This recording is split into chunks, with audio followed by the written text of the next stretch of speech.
എന്റെ ഉപ്പ ഒരു വസിയത്തും ചെയ്യാതെ മരിച്ചു പോയിട്ടുണ്ട് നബിയേ. അയംഫഉഹു ഇദാ തസദ്ദഖ്തു അൻഹു. നേരത്തെ ഉമ്മയെ കുറിച്ച് പറഞ്ഞു, ഇവിടെ വാപ്പയെ കുറിച്ച്. എന്റെ വാപ്പാക്ക് വേണ്ടി ഞാൻ ദാനം ചെയ്താൽ അല്ലാഹുവിന്റെ റസൂലേ അത് പകരമാകുമോ? ഉപ്പാക്ക് ഉപകാരം ലഭിക്കുമോ? ഖാല നഅം.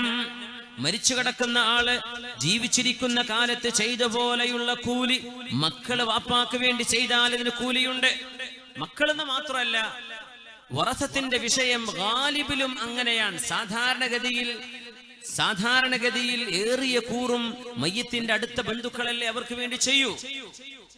എന്നാൽ അവരല്ലാത്തവര് ചെയ്താലും അവർക്ക് കൂലി കിട്ടും എന്ന് റസൂലുള്ളാഹി സ്വല്ലല്ലാഹു അലൈഹി വസല്ലം. ഈ ഹദീസ് സ്വഹീഹ് മുസ്ലിമിലുണ്ട്. ഈ ഹദീസും കൂടെ വെച്ച് നോക്കണ്ടേ? ഒരു മനുഷ്യൻ ഒരു മനുഷ്യൻ അയാൾ ചെയ്തത് മാത്രമേ കിട്ടുള്ളൂ. അപ്പൊ ഇത് ബുഖാരിയിലും മുസ്ലിമും വെട്ടിക്കളയണോ ഈ ഹദീസൊക്കെ? ഇസ്ലാമിന്റെ പ്രമാണങ്ങളല്ലേ ഇതൊക്കെ? സ്വഹാബിയുടെ അമൽ ദീനിന് തെളിവാണ്. പ്രാമാണികരായ പണ്ഡിതന്മാർ അവർ ശരിവെച്ച വിഷയങ്ങൾ തള്ളിപ്പറയാൻ ഒരാൾക്കും പാടില്ല. അഹ്ലു ദിക്റാണത്. പണ്ഡിതന്മാരുടെ മേൽ പണ്ഡിതന്മാരായി നമ്മളൊക്കെ ക്ഷമയാണോ? എത്ര വലിയ അഹങ്കാരമാണത്! ഇനി വരാൻ പോകുന്ന തെളിവുകൾ ഇതിലും കൂടുതൽ നമ്മുടെ വിഷയങ്ങൾ നമ്മൾ ചർച്ചയിലേക്ക് ആഴങ്ങളിലേക്ക് കടക്കുകയാണ് ഇൻഷാ അല്ലാഹ്. മുൻഗാമികളായ മഹാന്മാരായ പണ്ഡിതന്മാർ അവരുടെ വിശുദ്ധമായ ഗ്രന്ഥങ്ങളിൽ രേഖപ്പെടുത്തിയ വിഷയങ്ങൾ ഹദീസിനെ ഖുർആൻ അപഗ്രഥനം ചെയ്തത്. നമ്മൾ എപ്പോഴും പറയുന്ന വിഷയം ഇതാണ്. പുത്തനാശയക്കാർ പെട്ടുപോകുന്നത് ഹദീസിന്റെയും ഖുർആനിന്റെയും പരിഭാഷ വായിച്ചു നിർത്തുമ്പോഴാണ്.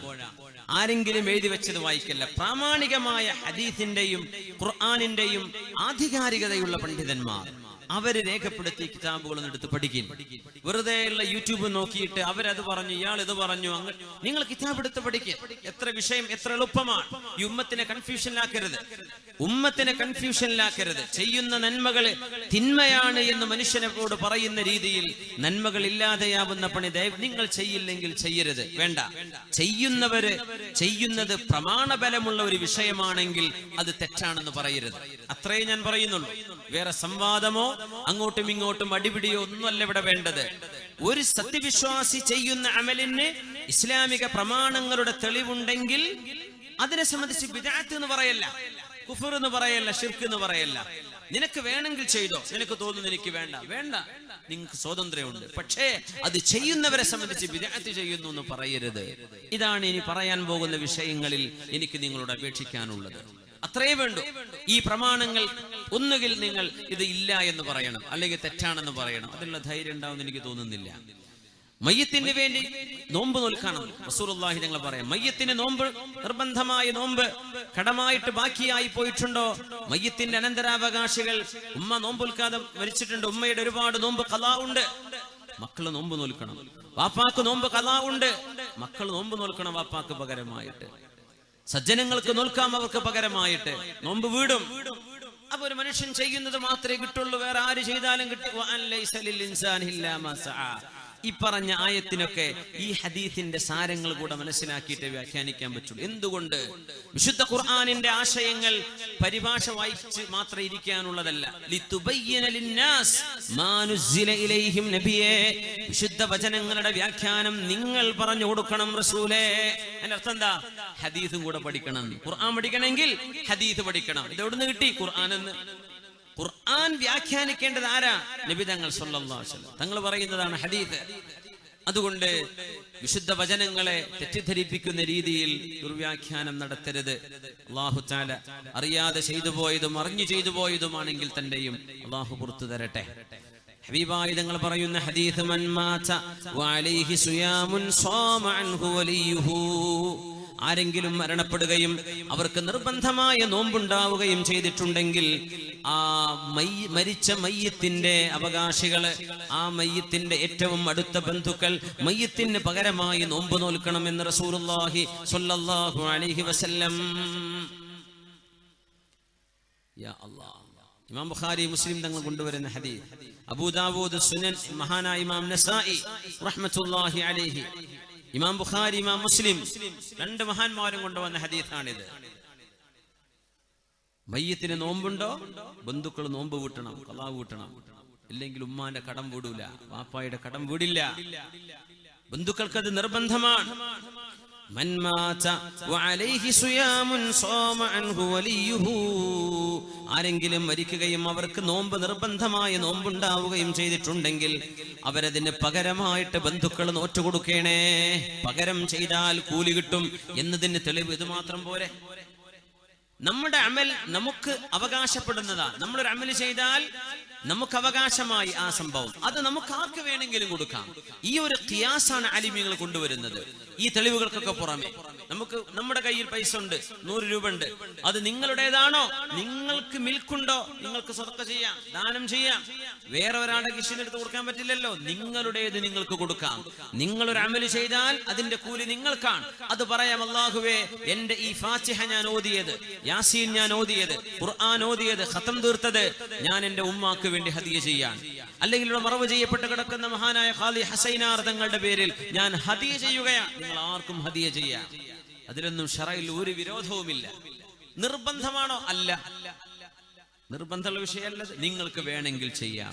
അത് ചെയ്ത് തെറ്റാണോ? ഒരിക്കലുമല്ല. ഇത്രയേ നമ്മൾ പറയുന്നുള്ളൂ. അല്ലാഹു തആല കാര്യം മനസ്സിലാക്കാൻ തൗഫീഖ് നൽകട്ടെ. ഒരു പെണ്ണ് അല്ലാഹുവിന്റെ റസൂലിന്റെ മുമ്പിലേക്ക് വരുന്നു. ഈ ഹദീസ് ബുഖാരിയിലുണ്ട്, മുസ്ലിമിലുണ്ട്. അവര് പറഞ്ഞു, യാ റസൂലല്ലാഹ്, നബിയേ, ഇന്ന ഉമ്മി തുഫിയതു അലൈഹാ സിയാമു ശഹ്രിൻ. എന്റെ ഉമ്മ ഒരു മാസത്തെ നോമ്പ് നോൽക്കാതെയാണ് മരിച്ചുപോയത്. ചില റിവായത്തിൽ 2 മാസത്തെ നോമ്പുണ്ട് എന്ന് പറഞ്ഞു. ചിലത് പറഞ്ഞു ഉമ്മ നോമ്പ് നോൽക്കാൻ നേർച്ചയാക്കിയിരുന്നു. നേർച്ചയാക്കുക എന്ന് പറഞ്ഞാൽ അത് നിർബന്ധമായി മാറും. ഞാൻ നോമ്പ് നോൽക്കാൻ അല്ലാഹു തആലക്ക് വേണ്ടി തിങ്കളാഴ്ച ദിവസം നോമ്പ് നോൽക്കാൻ നേർച്ചയാക്കി എന്ന് പറഞ്ഞാൽ ആ തിങ്കളാഴ്ച നോമ്പ് നോൽക്കൽ ഫർളാൻ, നിർബന്ധമായി കഴിഞ്ഞു. സുന്നത്തല്ല, പിന്നെ ഫർളാണത്. നേർച്ചയാക്കിയാൽ അത് നിർബന്ധമാകും. അവര് ചോദിച്ചു, നബിയേ, എന്റെ ഉമ്മാക്ക് പകരം ഞാനത് നോൽക്കുന്നത് മതിയാവുമോ റസൂലേ? നബിയുടെ മറുപടി വന്നു, അറഅയ്തി ലൗ കാന അലാ ഉമ്മികി ദൈനുൻ അകുൻതി തഖ്ദീഹി. നിങ്ങളുടെ ഉമ്മാക്കൊരു കടമുണ്ടെങ്കിൽ ആ കടം നിങ്ങൾ വീട്ടുമോ? ആ പെണ്ണ് പറഞ്ഞു, നഅം യാ റസൂലല്ലാഹ്, അതേ നബിയെ, ഉമ്മയുടെ കടം ഞങ്ങൾ വീട്ടും. ഫദൈനുല്ലാഹി അഹഖു ബിൽ ഖളാ. എന്നാൽ അല്ലാഹുവിന്റെ കടമാണ് ആദ്യം വീട്ടേണ്ടത്. സൂമി അൻ ഉമ്മിക്കി, നിങ്ങളുടെ ഉമ്മാക്ക് പകരം നിങ്ങൾ നോമ്പെടുത്തോളൂ എന്ന് മഹാനായ റസൂലുള്ളാഹി സ്വല്ലല്ലാഹു അലൈഹി വസല്ലം, ഹബീബുനാ റസൂലുള്ളാഹി സ്വല്ലല്ലാഹു അലൈഹി വസല്ലം തങ്ങൾ പറയുന്നു, ബന്ധുക്കളോട് നോൽക്കണം എന്ന് പറയുന്നത് ബന്ധുക്കളാണ് ആ വിഷയത്തിൽ ഏറ്റവും കൂടുതൽ നന്മ ചെയ്യാൻ മുന്നോട്ട് വരിക എന്ന ഗാലിബിനെ നോക്കിയിട്ടാണ് എന്ന് അലിമീങ്ങൾ പറയും. ബന്ധുക്കൾക്ക് മാത്രമല്ല, അല്ലാത്തവർക്കും അവർക്ക് പകരം നോമ്പെടുക്കാം, അവർക്ക് പകരം നന്മ ചെയ്യാം. അല്ലാഹു സുബ്ഹാനഹു വ തആല നമ്മുടെ നന്മകളെ ഖബൂൽ ചെയ്യട്ടെ. അല്ലാഹു നമ്മുടെ നന്മകളെ സ്വീകരിക്കട്ടെ. അബൂ ഖതാദ റളിയല്ലാഹു തആല അൻഹു ഹബീബായ നബി തങ്ങളുടെ മുമ്പിൽ വെച്ച് 2 ദീനാർ ഏറ്റെടുത്തത് അതിന് തെളിവാണ്. 2 ദീനാർ നബിയെ ഞാൻ വീട്ടിക്കൊള്ളാം എന്ന് പറഞ്ഞപ്പോഴാണ് ഹബീബായ നബി തങ്ങൾ നിസ്കരിക്കാൻ നിന്നത്. അബൂ ഖതാദ തങ്ങളും മരിച്ച മയ്യിത്തും തമ്മിൽ യാതൊരു ബന്ധവുമില്ലല്ലോ. പക്ഷേ ഈമാനിന്റെ ബന്ധം മതി, ഈമാനിന്റെ ബന്ധം മതി. മരിച്ചവർക്ക് വേണ്ടി ഖുർആൻ ഓതാൻ പറ്റുമോ? ഇതാണ് വലിയ തർക്കമുള്ള വിഷയം. മറ്റേതൊക്കെ ഏറെക്കുറെ എല്ലാവരും അംഗീകരിക്കുന്ന വിഷയങ്ങളാവാം. പക്ഷേ മരിച്ചവർക്ക് വേണ്ടി ഖുർആൻ ഓതാം, ഖബറിനടുന്ന് ഓതാൻ പറ്റുമോ? അപ്പൊ പറയും ബിദ്അത്താണ്. സുബ്ഹാനല്ലാഹ്. മരിച്ച മയ്യത്തിന്റെ അടുത്ത് യാസീൻ ഓതാൻ പറ്റുമോ? പറയും ബിദ്അത്ത്. തങ്ങൾ പത്രം വായിച്ചാലും കുഴപ്പമില്ല, യാസീൻ ഓതാൻ പാടില്ല. ഇങ്ങനെയൊക്കെ പറഞ്ഞ ആളുകൾ എനിക്ക് വളരെ വേദന തോന്നുകയാണ്. അല്ലാഹുവിന്റെ ദീനിനെ കൊണ്ട് കളിക്കരുത്. നിങ്ങൾ വേറെ ഏതെങ്കിലും പണി ചെയ്തോളൂ. ദീനിന്റെ വിഷയങ്ങൾ, പ്രാമാണികരായ പണ്ഡിതന്മാർ പറഞ്ഞു വെച്ച വിഷയങ്ങളിൽ കയറി സംസാരിക്കുമ്പോൾ ഇച്ചിരി അദബ് വേണം. അത്രമാത്രമേ പറയുന്നുള്ളൂ. ഖബറിന്റെ അരികത്ത് ഖുർആൻ ഓതിയാൽ തെറ്റാണത്, പാടില്ല എന്ന് എങ്ങനെ പറയാൻ കഴിയും? വിശുദ്ധ ഖുർആൻ ഓതാൻ പാടില്ല എന്ന് ശറഅ പറഞ്ഞ സ്ഥലങ്ങളിൽ പാടില്ല. ജനാബത്തുള്ള ഒരാൾ ഓതാൻ പാടില്ല, അശുദ്ധിയുള്ള ഒരാൾ ഓതാൻ പാടില്ല, ബാത്റൂമിൽ വെച്ച് ഓതാൻ പാടില്ല, ഔറത്ത് കാണിച്ച് ഔറത്ത് മറക്കാതെ ഓതിക്കൂടാ, അല്ലെങ്കിൽ റുകൂഇലും സുജൂദിലും ഖുർആൻ ഓതാൻ പാടില്ല. തങ്ങൾ പറഞ്ഞിട്ടുണ്ട്, അലാ വ ഇന്നി നുഹീതു അൻ നഖറഅൽ ഖുർആന റാകിഅൻ വസാജിദ. റുകൂഇലും സുജൂദിലും ദിക്റ സുബ്ഹാനല്ലാഹി സുബ്ഹാനല്ലാഹിൽ അദീം, സുബ്ഹാന റബ്ബിയൽ അദീം, സുബ്ഹാന റബ്ബിയൽ അഅല. ഇതുപോലെ ദിക്റുകളെ റുകൂഇലും സുജൂദിലും പറ്റും. അവിടെ ഫാത്തിഹ ഓതുക, സൂറത്ത് ഓതുക പാടില്ല. അല്ലാഹു എന്നോട് നിരോധിച്ചിരിക്കുന്നു എന്ന് തങ്ങൾ പറഞ്ഞു. റുകൂഇലും സുജൂദിലും ഖുർആൻ ഓതാൻ പാടില്ല. റുകൂഇലും സുജൂദിലും ഖുർആൻ ഓതാൻ പാടില്ല. ബാത്റൂമിൽ പാടില്ല. ജനാബത്തുള്ള ആള് ഓതാൻ പാടില്ല. ഇങ്ങനെ പാടില്ല എന്ന് പറഞ്ഞ വിഷയങ്ങളിൽ ഖബറിന്റെ അടുത്ത് പാടില്ല എന്ന് പറഞ്ഞോ? ഇല്ലല്ലോ. അസ്ലു ഷൈഇൽ ഹില്ലു, മിനിമം ഏതൊരു വിഷയത്തിന്റെയും അടിസ്ഥാനം ഹലാലാണെന്നാണ്. മയ്യത്തിനടന്ന് ഓതുമ്പോഴേക്കും അങ്ങോട്ട് പോയി ശിർക്കായി പോയി, അല്ലെങ്കിൽ ബിദ്അത്തായി പോയി എന്ന് ദയവ് ചെയ്ത് പറയരുത്. എന്താണ് ഇതിന് തെളിവ്? ഇത് മുഹാജിറുകൾ ചെയ്ത പണിയാണ്, ഇത് അൻസ്വാരികൾ ചെയ്തതാണ്, താബിഈങ്ങൾ പ്രമുഖരായ പ്രാമാണികരായ പണ്ഡിതന്മാർ അംഗീകരിച്ചതാണ്. അംഗീകരിച്ചു കഴിഞ്ഞൊരു വിഷയത്തിൽ നമ്മള് അതിൽ അഭിപ്രായം പറയുന്നത് വലിയ അദബുകേടാണ്. അള്ളാഹുവിനോട് അദബ് കാണിക്കാത്തതിന്റെ പേരിലാ ഇബ്ലീസിനെ പുറത്താക്കിയത്. ആദം നബിയോട് അദബ് കാണിക്കാത്തതിന്റെ പേരിൽ അദബുകേട് ചെയ്യരുത്. വിശുദ്ധ ഖുർആൻ ബറക്കത്തുള്ളതല്ലേ? നമ്മൾ ആദ്യം അത് ചർച്ച ചെയ്യാം. ഖുർആന് ബറക്കത്തുണ്ടോ ഇല്ലേ? ഖുർആൻ, അല്ലാഹു തആല ഖുർആൻ ഇറക്കിയതിന് ലക്ഷ്യങ്ങളുണ്ട്. ഇതൊരു സംവാദമോ അല്ലെങ്കിൽ എന്നൊരു വിവാദമോ അതൊന്നുമല്ല. കാര്യങ്ങൾ മുഅ്മിനീങ്ങൾക്ക് മനസ്സിലാക്കി തരാൻ വേണ്ടി പറയാൻ ഇതൊരു ഉറൂസ് പരിപാടിയാണ്. മഹാനായ ഖാദി ഹുസൈനാർ തങ്ങൾ അനുസ്മരിക്കുന്ന അല്ലാഹുവിന്റെ ഒരു വലിയനെ ആദരിക്കുന്ന ഒരു സദസ്സാണിത്. അതിന്റെ പേരിൽ ഒരു ബിദ്അത്തും അല്ലാഹു അംഗീകരിക്കാത്ത, ദീൻ പൊറുക്കാത്ത, മഹാന്മാരായ പണ്ഡിതന്മാർ അംഗീകരിക്കാത്ത ഒരു തിന്മയും ആരും ചെയ്യാൻ പാടുള്ളതുമല്ല. അതൊക്കെ അംഗീകരിച്ചുകൊണ്ട് തന്നെ ഖുർആൻ പാരായണം. നമ്മൾ മയ്യത്തിനിടന്ന് ദുആയിരക്കൂലേ, ഖബറങ്ങ് ചെന്ന് യാസീൻ ഓതില്ലേ, ഖുർആൻ ഖത്തപ്പുര കിട്ടുന്നില്ലേ നമ്മള്? അതൊക്കെ നന്മയാണ് എന്ന് മനസ്സിലാക്കുക, ഒന്നുകൂടി ഊട്ടി ഉറപ്പിക്കുക മാത്രമാണ് നമ്മുടെ ഇന്നത്തെ ചർച്ചയുടെ ലക്ഷ്യം. വിശുദ്ധ ഖുർആൻ ബറക്കത്ത് ഉള്ളതാണ്, അല്ലാഹു ബറക്കത്തിന് വേണ്ടി ഇറക്കിയതാണ്. ശരിയാണ്. ലിതുൻദിറ മൻ കാന ഹയ്യൻ, ജീവിച്ചിരിക്കുന്നവർക്ക് താക്കീദിനുള്ളതാണ് ഖുർആൻ. ഖുർആൻ മരിച്ചോടത്ത് ഓതാനുള്ളതല്ല എന്ന് കളിയാക്കി പറയുന്നവരുണ്ട്. ജീവിച്ചിരിക്കുന്നവർക്ക് താക്കീത്, ഖുർആനിന്റെ ലക്ഷ്യങ്ങളിൽ ഒരു ലക്ഷ്യം അതാണ്. ജീവിച്ചിരിക്കുന്നവർക്കും മരിക്കുന്നവരും ബറക്കത്ത്, ഖുർആന്റെ ലക്ഷ്യങ്ങളിൽ ഒരു ലക്ഷ്യം അതാണ്. ഖുർആനിന് വ്യത്യസ്തങ്ങളായ ലക്ഷ്യങ്ങളുണ്ട്, ഒന്ന് മാത്രമല്ല. അല്ലാഹു തആല തന്നെ പറയട്ടെ, വഹാദാ കിതാബുൻ അൻസൽനാഹു മുബാറകുൻ ഫത്തബിഊഹു വത്തഖൂ ലഅല്ലകും തുർഹമൂൻ. ഇത് ബറക്കത്തുള്ള ഗ്രന്ഥമാണ്, മുബാറകാണ്. ഫത്തബിഊഹു, ഈ ഖുർആനെ നിങ്ങൾ അംഗീകരിച്ച് ജീവിക്കണേ. വത്തഖൂ, നിങ്ങൾ അല്ലാഹുവിനെ ഭയപ്പെടണമേ. ലഅല്ലകും തുർഹമൂൻ, അല്ലാഹുവിന്റെ കാരുണ്യം നിങ്ങൾക്ക് ലഭിക്കും. സൂറത്തുൽ അംബിയായിൽ അല്ലാഹു പറയുന്നു, വഹാദാ ദിക്റും മുബാറകുൻ അൻസൽനാഹു അഫഅൻതും ലഹു മുൻകിറൂൻ. ഇത് അല്ലാഹു തആല ആകാശ ലോകത്ത് നിറക്കിയ ബറക്കത്തുള്ള ഗ്രന്ഥമാണ്, നിങ്ങൾ ഇതിനെ നിഷേധിക്കുകയാണോ? ഖുർആൻ ബറക്കത്തുള്ളതാണ്. ഖുർആൻ ഓതിയിട്ട് രോഗികൾക്ക് മന്ത്രിച്ച് ഊതിക്കൊടുത്താൽ അതിന് ശിഫയുണ്ടല്ലോ. ഈ മന്ത്രിച്ചൂത എന്ന് പറഞ്ഞത് അപ്പോഴേക്കും പറയാം, ആ പറഞ്ഞു വിദ്യാർത്ഥി, അതാ ഖുറാഫാത്ത് പറയുന്നു. ദീനിനെ പറ്റി പറയേണ്ടത് പിന്നെ എന്താ? അള്ളാഹുവിന്റെ ദീനിന്റെ പ്രമാണങ്ങളെ മാറ്റിവെച്ച് നമുക്ക് സംസാരിക്കാൻ പറ്റുമോ? നമ്മുടെ ഉമ്മത്തിന്റെ ബ്രെയിൻ വാഷ് ചെയ്ത് കഴിഞ്ഞു. ബിദ്അത്തുകാർ ബ്രെയിൻ വാഷ് ചെയ്ത് കഴിഞ്ഞു. എത്രയോ നന്മകൾ കെടുത്തിക്കളഞ്ഞു. എന്തെങ്കിലും ചെയ്യുന്നു പറയുന്നു, ഒക്കെ വേണ്ട വേണ്ട വേണ്ട വേണ്ട വേണ്ട, ഇന്നത് വേണം വേണം എന്ന് വല്ലതും പറയുന്നുണ്ടോ? അധികം തന്നെ പറയാം, പഠിക്കാതെ അങ്ങോട്ട് പറയാം. അതിന് കാരണങ്ങളുണ്ട്, ചില കാരണങ്ങളുണ്ട്. നമ്മുടെ ഗൾഫ് നാടുകളിൽ പ്രവാസ ലോകം കൊണ്ടുണ്ടായ നന്മകളൊക്കെ നമ്മൾ ഓർക്കുന്നതോടൊപ്പം വിശ്വാസികളുടെ വിശ്വാസങ്ങളിലേക്ക് ബിദ്അത്ത് കയറി കൂടിയിട്ടുണ്ട്. അതിനൊക്കെ നമ്മുടെ പ്രവാസ ജീവിതം വലിയൊരു അളവോളം അതിലൊരു പങ്ക് വഹിച്ചിട്ടുണ്ട് എന്ന് പറയാതിരിക്കാൻ വയ്യ.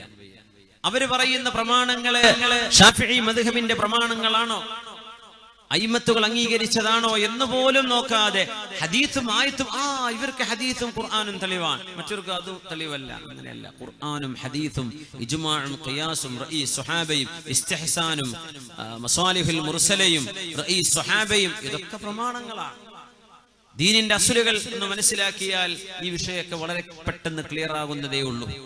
അതുകൊണ്ട് ഞാൻ ഒന്നുകൂടെ ആഴത്തിൽ പറയാണ്, പ്രമാണബദ്ധമായ വിഷയങ്ങളെ ബിദ്അത്ത് എന്ന് പറയരുത്. നിങ്ങൾക്ക് വേണമെങ്കിൽ ചെയ്താൽ മതി, പക്ഷെ ചെയ്യുന്നവരെ പറ്റി അവർ തെറ്റാണ് ചെയ്യുന്നത് എന്ന് ദയവ് ചെയ്ത് പറയരുത്. അത്രയേ പറയുന്നു.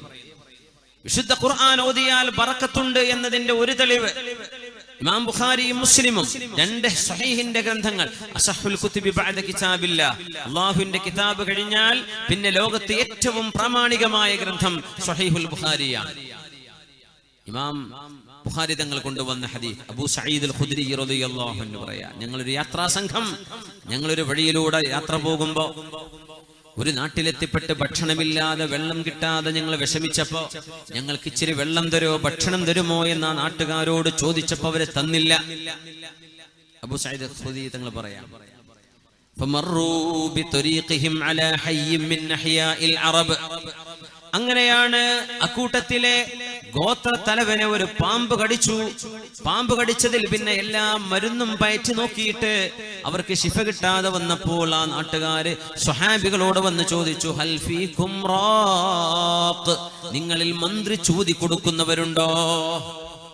മന്ത്രി ചൂതി കൊടുക്കുന്നവരുണ്ടോ? അബൂ സഈദ് അൽ ഖുദ്രി റളിയല്ലാഹു അൻഹു പറഞ്ഞു, ഉണ്ട്. പക്ഷേ ഞങ്ങൾക്ക് വെള്ളവും ഭക്ഷണവും ചോദിച്ചിട്ട് തരാത്തവരാണ് നിങ്ങൾ, അതുകൊണ്ട് മന്ത്രി ചോദിത്തരാം, ഞങ്ങൾക്കതിന് പ്രതിഫലം വേണം എന്ന് പറഞ്ഞു. അവര് പറഞ്ഞു, നിങ്ങൾക്ക് ഞങ്ങൾ 30 ആടുകളെ തരാം. 30 ആടുകൾ മതിയെന്ന് ചോദിച്ചു. മതി. അബൂ സഈദ് അൽ ഖുദ്രി റളിയല്ലാഹു അൻഹു ആ രോഗബാധിതനായ പാമ്പ് കടിച്ച വിഷപ്പാമ്പ് കടിച്ച ഗോത്ര തലവന്റെ അരികത്തിരുന്ന് സൂറത്തുൽ ഫാത്തിഹ ഓതുകയും അയാളുടെ തലയിലേക്ക് 7 പ്രാവശ്യം ഊതി കൊടുക്കുകയും ചെയ്തു. ബോധം തെളിഞ്ഞ പോലെ വിഷബാധയേറ്റ് കിടന്ന മനുഷ്യൻ എഴുന്നേറ്റു. 30 പറഞ്ഞ പോലെ 30 ആടുകളെ അവർക്ക് കൊടുത്തു. ഈ സംഭവം വെറൊരു ചരിത്രമല്ല, ഇമാം ബുഖാരിയുടെ സ്വഹീഹിലുള്ള ചരിത്രമാണിത്. സ്വഹാബത്തിന്റെ കാലത്തുണ്ടായത്. 30 ആടുകളെ കിട്ടിയിട്ട് അവരത് ഓഹരി വെക്കാൻ നിൽക്കുമ്പോ അബൂ സഈദ് തങ്ങൾ പറഞ്ഞു, നമുക്ക് റസൂലുള്ളാഹിനോടൊന്ന് ചോദിക്കണ്ടേ, നബി തങ്ങളോട് ചോദിച്ചിട്ടാവാം നമ്മൾ ഇത് എടുക്കുന്നത്. അവർ അല്ലാഹുവിന്റെ റസൂലിനോട് ചെന്ന് പറഞ്ഞു, നബിയേ, ഇങ്ങനെ സംഭവിച്ചു റസൂലേ, അവര് ഞങ്ങൾക്ക് ഭക്ഷണം തന്നില്ല, അവര് ഞങ്ങൾക്ക് ഒരു സൗകര്യവും തന്നില്ല ആ നാട്ടിലെത്തിയപ്പോ. കാരണം എന്താണെന്നറിയോ? ഒരു വിശ്വാസികളുടെ നാട്ടിലെത്തിയാൽ ആ വിശ്വാസിയുടെ ഭക്ഷണവും താമസവും ആ നാട്ടുകാരുടെ ഒരു ബാധ്യതയാണെന്നാണ് ശറഈന്റെ കാഴ്ചപ്പാട്. അതാ ഭക്ഷണമല്ലേ, ഭക്ഷണം. അതുകൊണ്ട് നമ്മളെ പഴമക്കാരൊക്കെ ജുമുഅക്ക് വരുമ്പോ ഏതെങ്കിലും നാട്ടുകാര് ഭക്ഷണമില്ലാത്തവർ കാണുമ്പോ വീട്ടിലേക്ക് കൈപിടിച്ചു കൊണ്ടുപോകും. അത് ഈ കാഴ്ചപ്പാടാണ്, അത് ശരിയായൊരു കാഴ്ചപ്പാടാണത്. അന്നമില്ലാത്തവർക്ക് അന്നവും കുടിക്കാൻ, വെള്ളമില്ലാത്തവർക്ക് വെള്ളവും കൊടുക്കൽ ഒരു നാട്ടുകാരുടെ ബാധ്യതയാണെന്നാണ് ഇസ്ലാം പറയാം. മൂസാ നബിയും ഖദർ നബിയും യാത്ര പോയ ആ ചരിത്രമല്ലേ മതില് നന്നാക്കി കൊടുത്തത്. അവിടെ ഖദർ നബി ചോദിച്ച്, ഖദർ നബി പൊളിഞ്ഞു കിടന്ന മതിൽ നേരെയാക്കിയപ്പോ മൂസ നബിയോട് ചോദിച്ച ചോദ്യം എന്താണ്? മൂസ നബിയെ, അതിന് എന്തെങ്കിലുമൊക്കെ അവരോട് വാങ്ങിച്ചൂടായിരുന്നോ? നമുക്ക് ഭക്ഷണം തരാത്ത നാട്ടുകാരല്ലേ. കാശിന് വാങ്ങിച്ചുകൂടെ എന്നല്ല അവിടെ വിഷയം. ഒരു നാട്ടിലേക്ക് ഒരു മുസ്ലിം എത്തിയാൽ ആ മുസ്ലിമീങ്ങളായ ആളുകൾ, ആ നാട്ടുകാർ ഇവർക്ക് ഭക്ഷണം കൊടുക്കണമെന്നാണ്, യാത്രക്കാരെ അവർ സംരക്ഷിക്കണമെന്നാണ്. അത് ഇസ്ലാമിന്റെ ഒരു വലിയ മനോഹരമായ ഒരു കാഴ്ചപ്പാടാണ്. മുത്തനബിയെ, ഞങ്ങൾ അവരോട് അതിന് നിങ്ങൾക്ക് കൂലി വേണമെന്ന് പറഞ്ഞു. ഇല്ലാ ബിജുഅലിൻ തജഅലൂനഹു ലനാ എന്ന് ഞങ്ങൾ പറഞ്ഞു. അങ്ങനെ 30 ആടുകളെ ഞങ്ങൾക്ക് തന്നു നബിയെ. സൂറത്തുൽ ഫാത്തിഹ ഞാൻ ഓതിയിട്ട് ആ രോഗിയുടെ തലയിലേക്ക് ഊതി കൊടുത്തു നബിയെ. അല്ലാഹു ശിഫ കൊടുത്തു. ഇത് പറഞ്ഞപ്പോൾ നബി ഞങ്ങൾ കൊടുത്ത മറുപടി എന്താണെന്നറിയോ? വമാ അദ്റാക അന്നഹാ റുഖിയ, ഇത് തന്നെയാണ് മന്ത്രി ചൂതി കൊടുക്കുന്ന ചികിത്സ. നിങ്ങൾ ചെയ്തത് ശരിയാണ്. 30 ആടുകളും നിങ്ങൾ ഓഹരി വെച്ചെടുത്തോളൂ. വജഅലൂലി മഅകും സഹ്മാ, അതിൽ ഓരോഹരി എനിക്കും തന്നോളൂ എന്ന് നബി തങ്ങൾ പറഞ്ഞു. സ്വഹാബത്തിന്റെ മനസ്സിനൊരു സമാധാനം ഉണ്ടാവാൻ വേണ്ടി അതിൽ ഓരോഹരി എനിക്കും തന്നോളൂ എന്ന് നബി തങ്ങൾ പറഞ്ഞത് പരിശുദ്ധമായ ഇമാം ബുഖാരി സ്വഹീഹിൽ കൊണ്ടുവന്ന ഹദീസാണ്.